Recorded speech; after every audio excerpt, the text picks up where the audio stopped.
It's time to take the opportunities that are in front of you.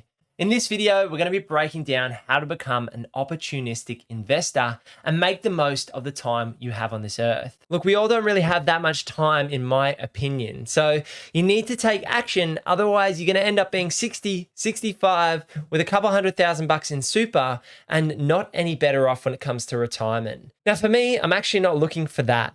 I don't want to retire at 65. I'm looking for choices now, today, not at 40, not at 35, today. And in this video, I'm going to break down for you how you can become an opportunistic investor. And we're going to be discussing how you can actually live today, live your values out today, rather than waiting till retirement or that financial freedom phase in 5, 10, 15 plus years. I get asked a lot how Emily and I were able to build a multi-million-dollar property portfolio. It doesn't come down just to one thing. There's no golden nugget. There's no rule to follow. There's a lot of different factors that are going to affect your decisions because we're not going to be buying the same property. You and I can't own the same house. There's lots of properties out there, and you need to start with an abundant mindset. This means that it's not a dog-eat-dog world and that you can find a team and build a team to work with you to create a property portfolio. So Emily and I bought our very first property by using a buyer's agent or a financial advisor that was essentially working as a buyer's agent. They helped us narrow it down on the suburbs, narrow it down in terms of the negotiations, and we think we ended up saving about $20,000 to $30,000 because we would have over-offered on the property that we ended up securing. So my first key point here is don't think that you need to do it alone. Find the team members to work with. Now, you absolutely don't need a buyer's agent, but they might bring heaps of value to you. They may stop you overpaying. They may help you find the right property in the right location. It may save you a lot of time and stress. Hello. You want to come in? Yo. So find those team members that can really help you fast track your property portfolio. I don't know if this guy's quite there yet. You want to help me on the tools? No, not yet. Okay. The second thing is you're going to need to start saving. You need to create a gap between your income and your expenses. Whether you earn $1 million a year, $500,000 a year, or $50,000 a year, you need to have disparity between your income and your expenses. This is going to help you in terms of serviceability with the banks. And you need to make yourself look as good as possible when you're chatting with your broker or when you're chatting with your bank. Again, this is exactly what Emily and I did. Our income started at $45,000 a year plus super, and they grew to over $100,000 a year each. And as our incomes grew, we continued to save more money. So we looked better to the banks. We did. We looked a lot better to the banks. And that meant they were willing to lend us more money. Plus the rental income from our properties, which were positive in some scenarios and negative in others. Property is really a game of finance with a couple of houses thrown in the middle of it. That quote I got from Michael Yardney many years ago when Dad and I went to one of his seminars way back in the day. You really need to get your finances right when it comes to building a property portfolio and being an opportunistic investor. Far too many people sit on the sidelines and don't have their finances ready. Emily and I generally review our finances every 6 to 12 months. We're going to look at the asset values. We're going to look at our current debt. We're going to look at our current incomes and reassess the situation. Once you know where you stand, once you know what financial situation you're in, that's where you can go back to a broker or a bank and work out your serviceability and lending capacity.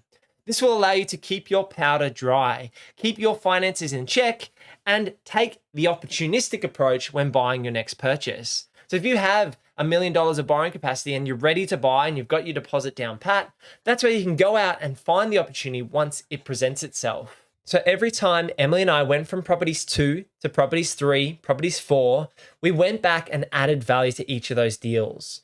This leads me to that manufactured value. If you want to fast track your journey and you want to get out in front in terms of where other people might land in terms of their property portfolio, you need to be willing to do some hard yards and take on some project management. It doesn't need to be crazy, and Emily and I really specialize in cosmetic renovations. We have done some structural renos and we are doing a raise and build project, which is definitely structural, but most of our projects were less than a $60,000 budget. They were straightforward, having a sparky, having a plumber, doing the painting yourself, doing a bit of chippy work yourself, and adding value to the property. So we had an abundant mindset. We always kept our powder dry and made sure our finances were checked up on every 6 to 12 months. And we added value. That was going to allow us to pull out equity. Because our incomes were growing, we also needed the equity to fund our future purchases. So we added value to the property, we pulled out more investment debt, use that debt as a deposit on the next property. Now, a lot of this comes down to passion. If you're not passionate about reaching financial freedom and you're ho-hum about it, you're not really that keen on it, you're happy to just going to your work and coming home every night and watching maths and eating some Dominoes, then that's okay. A lot of people are not interested in taking those extra steps forward and are happy to retire at 60 or 65. But for me, I definitely didn't want to be tied to a job. I'm just one of those people that bosses are great and all, but I don't really like having a boss that can tell me what time I come to work and tell me what time I can go have a sip of water and tell me what time I can go home. Now, I know that's an exaggeration. A lot of bosses are fantastic out there. And so for me, I always had the vision of creating my own business and creating more choices, more importantly, in my life. And the way for Emily and I to do that is to acquire the assets we needed to acquire with a reasonable level of cash flow that we could hold those properties with no issues. And so that's exactly what we did. We started with growth, we manufactured value, and then we transitioned to cash flow over time.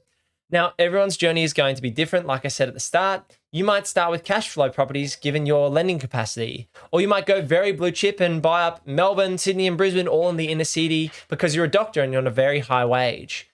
Everyone is different, but for Emily and I, and the general approach is we started with growth, manufactured value, and then slowly transition to building the cash flow in our property portfolio over time. This is where the really exciting stuff comes in. Once you've taken all these steps and you've built the property portfolio that's going to give you passive income in the next 5, 10, 15 years, now you can take your foot off the gas pedal if you want to, or you can keep pushing to try and reach that financial freedom number sooner. Now, Emily and I are lucky enough to be in the position that we've built the portfolio that we need to hold into retirement. We have over $200,000 of gross income spinning off the property portfolio. The asset base is worth over $5 million. And at this point in time, it's looking at what assets aren't giving us a strong enough yield. How can we redeploy our equity and invest in our own home and then use our own home as an investment vehicle by pulling out debt against our own property? And so that comes down to our specific situation. You're going to have a different situation to the person next to you. And so that's where reassessing every 6 to 12 months is probably the key thing here to make sure you're not slowing down and giving up on your goal of financial freedom. The really interesting thing here is that Emily and I haven't paid off the debt on our property portfolio. We plan on holding that investment debt because it's tax deductible and some of it's on interest-only loans, some of it's on P&I loans. But we plan on holding that debt, parking our cash in the offset account, giving us lots of liquidity, and choosing which investment assets we want to buy going forward. That's how we can become very opportunistic investors. We can sit and wait and take our time to find the right deal. And this is exactly what we do for clients here at Purpose Property. We take our time in finding the right opportunity. It might not be the first one, it could well be. It might not be the first one, it might not be the 5th property, it might be the 10th one, but it's about finding the right property for the right price in the right location for you as the right person. Because no two properties are the same and no one's situation is the same. Like I said, you might be looking for growth and someone might be looking for cash flow and someone might be looking for a mix. It's about matching you with the right property for your needs. Now, I've always been an advocate that you can do this alone. You can watch the hundreds of my videos, other YouTubers out there, jump on Property Chat, read the property books, go out there and take action yourself and learn through the School of Hard Knocks. Or you can leverage off our knowledge either using our buyer's agency services or using these YouTube videos, or what I'm going to plug now, which is our Invest with Purpose course. Now, Invest with Purpose is our real estate investing course to take you from zero to building a multi-million-dollar property portfolio. There's over 3 hours of content in it, and it's like me sitting down with you for 3+ hours and taking you in chronological order from start to finish in building a multi-million-dollar property portfolio. You can pick up the course for under $500, and I think there's so much value in it. There's over 13 modules. It follows that step-by-step guide in investing in real estate, and you can refer back to it as you go along your investing journey. You can take the course in your own time, and that's why I think investing in your education, if you're not wanting to use a full buyer's agency service, and you're unsure about doing it alone, that's where investing in a course like this at an affordable price point could be the right option for you. Now, I wholeheartedly admit you don't need to buy a course, you don't need to pay for a buyer's agent, but if you want those things to help you in your journey, it can absolutely be worth the money. Now, I think this course should be worth thousands of dollars. It's my insider knowledge as to how Emily and I built a multi-million dollar property portfolio. If you're interested in hearing a more detailed breakdown on the Invest with Purpose real estate investing course, click this video over here. Thanks for sticking around. I'll see you in the next one. Peace.